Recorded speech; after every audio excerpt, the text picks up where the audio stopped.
എൻ്റെ എത്രയും സ്നേഹം നിറഞ്ഞ ശ്രീധരിയം സുഹൃത്തുക്കളെ, എല്ലാവർക്കും നമസ്കാരം.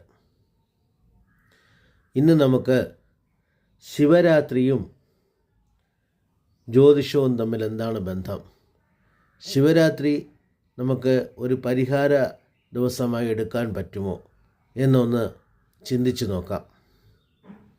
എന്താണ് ഭഗവാൻ ശിവൻ? ശിവൻ എവിടെയോ ഇരുന്നിട്ട് നമുക്ക് അനുഗ്രഹം തരികയാണോ? എന്താണ് എന്ന് നമുക്ക് നമ്മുടെ ആചാര്യന്മാർ പറഞ്ഞ പല കാര്യങ്ങളൊന്ന് ആലോചിക്കാം. ഭഗവാൻ ശിവൻ നമ്മുടെ ഐശ്വര്യത്തെ തരുന്നു. അതായത് ശിവൻ എന്നുള്ളതിന് അർത്ഥം വന്നിട്ട് ഐശ്വര്യമെന്നാണ് അർത്ഥം. നമുക്ക് ഐശ്വര്യത്തെ തരാൻ നമ്മുടെ കൂടെ തന്നെയുള്ള, അതായത് ജീവാത്മാവായ നന്ദിയുടെ കൂടെയുള്ള പരമാത്മാവായ ശിവൻ, ഇതാണ് സത്യം. ശിവലിംഗത്തിന് മുമ്പിൽ നന്ദി ഉണ്ടെന്ന് പറയാൻ കാരണം എന്താണ്? നന്ദി ഭഗവാൻ വന്നിട്ട് നമ്മുടെ ജീവാത്മാവാണ്, നമ്മൾ തന്നെയാണ് നന്ദി. നമ്മളുമായിട്ട് ആ ഭഗവാന് എപ്പോഴും നമ്മൾ ശിവൻ്റെ മുമ്പിലുണ്ടെങ്കിൽ തീർച്ചയായിട്ടും നമുക്ക് ഭയപ്പെടേണ്ടതില്ല.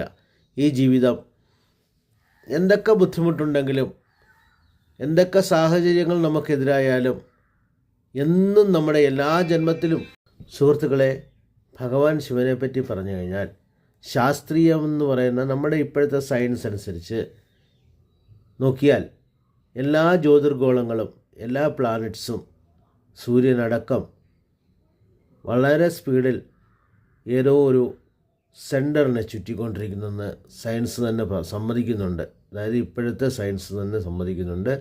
നമ്മുടെ പൂർവികർ തന്നെ പറയുന്നുണ്ട്, സൂര്യനടക്കം എല്ലാ ജ്യോതിർഗോളങ്ങളും ഭഗവാനെ ചുറ്റിക്കൊണ്ടിരിക്കുന്നു, ഭഗവാനെ കോൺസെൻട്രേറ്റ് ചെയ്തിരിക്കുന്നു, ഭഗവാന്റെ എനർജിയിൽ നിന്നാണ് വർക്ക് ചെയ്യുന്നത്. ഇതൊക്കെ പറയുന്നുണ്ട്.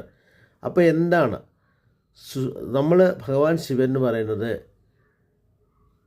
ഒരു ബ്ലാക്ക് ഹോളിലുള്ള ഒരു ലൈറ്റായിട്ട് മനസ്സിലാക്കുക. അതായത് ഒരു ലൈറ്റിങ്ങിലൊക്കെ ഉണ്ടാകുന്ന ആ സ്പാർക്കില്ലേ, അതുപോലെ തന്നെ ഈ ഡാർക്ക് ഹോൾ എന്ന് പറഞ്ഞാൽ ബ്ലാക്ക് ഹോൾ എന്ന് പറഞ്ഞാൽ എന്താണ്? ബ്ലാക്ക് ഹോൾ എന്ന് പറഞ്ഞാൽ ശക്തിയാണ്. അതിൽ ഉള്ള ആ നേരിയ വൈറ്റ് ലൈറ്റാണ് ഭഗവാൻ ശിവൻ. എന്ന് പറഞ്ഞാൽ എല്ലാ ലോകത്തുള്ള എന്തും അവസാനിക്കുന്നത് എല്ലാം ബ്ലാക്ക് ഹോളിലേക്ക് പോകും. ഈവൻ ഒരു കാലം കഴിയുമ്പം സയൻസ് പറയുന്നുണ്ട്, നമ്മുടെ സൂര്യനടക്കം എല്ലാ സ്റ്റാർസും അതിലേക്ക് ആകർഷിക്കപ്പെടുന്നു. ആ എനർജിയാണ് ഭഗവാൻ ശിവൻ. അത് നമ്മുടെ എല്ലാവരുടെയും കൂടെയുണ്ട്, എങ്ങും ദൂരെ എങ്ങും ഇല്ല. നമ്മുടെ കൂടെ, നമ്മുടെ മനസ്സിൽ, നമ്മുടെ ആത്മാവെന്ന് പറയുന്നത്, ആ നന്ദിയാകുന്ന ആത്മാവിൻ്റെ കൂടെ എപ്പോഴും ശിവനും കൂടെയുണ്ട്. ഇതാണ് സുഹൃത്തുക്കളെ നമ്മുടെ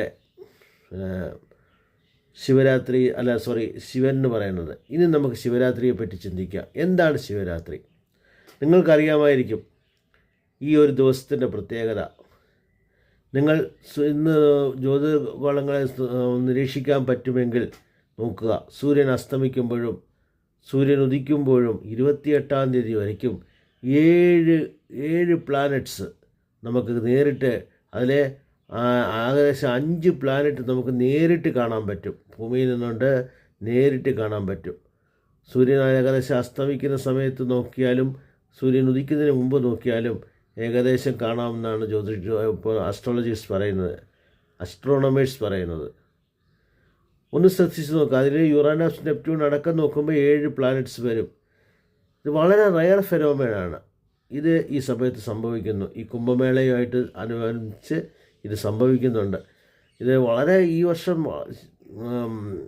ജ്യോതിഷപരമായിട്ട് മാത്രമല്ല, എല്ലാ ജീവജാലങ്ങൾക്കും വളരെ പ്രത്യേകതയുള്ള സമയമാണ് ഈ ശിവരാത്രി. ആ സമയത്ത് നമ്മൾ ആ പരമാത്മാവിനെ, ആ എനർജിയെ, നമ്മൾ ആ ഭഗവാൻ ശിവനെന്ന് നമ്മൾ സങ്കല്പിക്കുന്ന ആ പരമാത്മാവിനെ നമ്മൾ പ്രാർത്ഥിച്ചാൽ 100% നമുക്ക് പല ദോഷങ്ങളും പല വിഷമങ്ങളും മാറും. അറ്റ്ലീസ്റ്റ് നമുക്കത് നേരിടാനുള്ള ആ കോൺഫിഡൻസ് എങ്കിലും കിട്ടും. സുഹൃത്തുക്കളെ, വേറെ ഒരു കാര്യം ഞാൻ പറയാം. സയൻസ് പറയുന്നു, നമുക്ക് നമ്മുടെ പിന്നെ ഭൂമിയുടെ അച്ചുതണ്ട് ഏകദേശം 23.5 ചരിഞ്ഞാണ്. നമുക്കെല്ലാവർക്കും അറിയാതെ പഠിച്ചിട്ടുണ്ട് അല്ലേ. അപ്പം ഈ സമയത്ത് പ്രത്യേകിച്ച് ഈ ശിവരാത്രിയിൽ വർഷത്തിലൊരിക്കൽ ആ ഒരു സെലസ്ട്രിയൽ ട്രാൻസ്ഫറിങ്ങിൻ്റെ ടൈമിൽ എന്താ സംഭവിക്കുന്നതെന്ന് വെച്ച് കഴിഞ്ഞാൽ എനർജി വന്നിട്ട് ഹൊറിസോണ്ടലായിട്ട് പോയിക്കൊണ്ടിരിക്കുന്ന എനർജി, നമ്മുടെ നോർത്ത് ടു സൗത്ത് ആ ഹൊറിസോണ്ടൽ എനർജി എപ്പോഴും മാഗ്നറ്റിസം എപ്പോഴും നമുക്കറിയാം. ഇതൊക്കെ നമ്മൾ പഠിച്ച കാര്യങ്ങളാണ് അല്ലേ. അപ്പോൾ എന്താ സംഭവിക്കുന്നത്, ഈ ഒരു പർട്ടിക്കുലർ ദിവസം രാത്രിയിൽ നമ്മുടെ ആചാര്യന്മാരും നമ്മുടെ പിന്നെ പിന്നെ സയൻസ് പരമായിട്ട് നോക്കിയാൽ ഈ ഒരു പർട്ടിക്കുലർ രാത്രിയിൽ ആ എനർജി ഒന്ന് ഹൊറിസോണ്ടലായിട്ട്, അതായത് തിരശ്ചീനമായി പോയിക്കൊണ്ടിരിക്കുന്ന എനർജി ലംബമായിട്ട് കുറച്ച് എനർജി മേലോട്ട് പോകാൻ ചാൻസ് ഉണ്ട്. ആ ഒരു എനർജി കംപ്ലീറ്റ് ആയിട്ട് വരാൻ ചാൻസ് ഉണ്ട്. ഈ എനർജി നമ്മൾ കിടക്കുന്ന ഒരാൾക്ക് നമ്മൾ നമ്മൾ തിരശ്ചീനമായിട്ടല്ലേ കിടക്കുക, ഹൊറിസോണ്ടലായിട്ടല്ലേ കിടക്കുന്നത്. ആ ഒരു ഇത് വന്നിട്ട് ലംബമായ എനർജിക്ക് ഓപ്പോസിറ്റായിട്ടിരിക്കുമ്പം നമ്മുടെ ശരീരത്തിൽ പലതരത്തിലുള്ള, കാരണം നമ്മുടെ ശരീരത്തിൽ ഏകദേശം 70% വെള്ളമാണുള്ളത് അല്ലേ. അപ്പോൾ അതിൻ്റേതായിട്ടുള്ള പ്രശ്നങ്ങളുണ്ടാകും. ഈ പ്രശ്നങ്ങൾ മാറ്റണമെങ്കിൽ നിങ്ങൾ ആ എനർജിക്ക് സമമായിട്ടിരിക്കണം. അതുകൊണ്ടാണ് നിങ്ങൾ രാത്രിയിൽ ഉറങ്ങരുതെന്ന് പറയുന്നത്.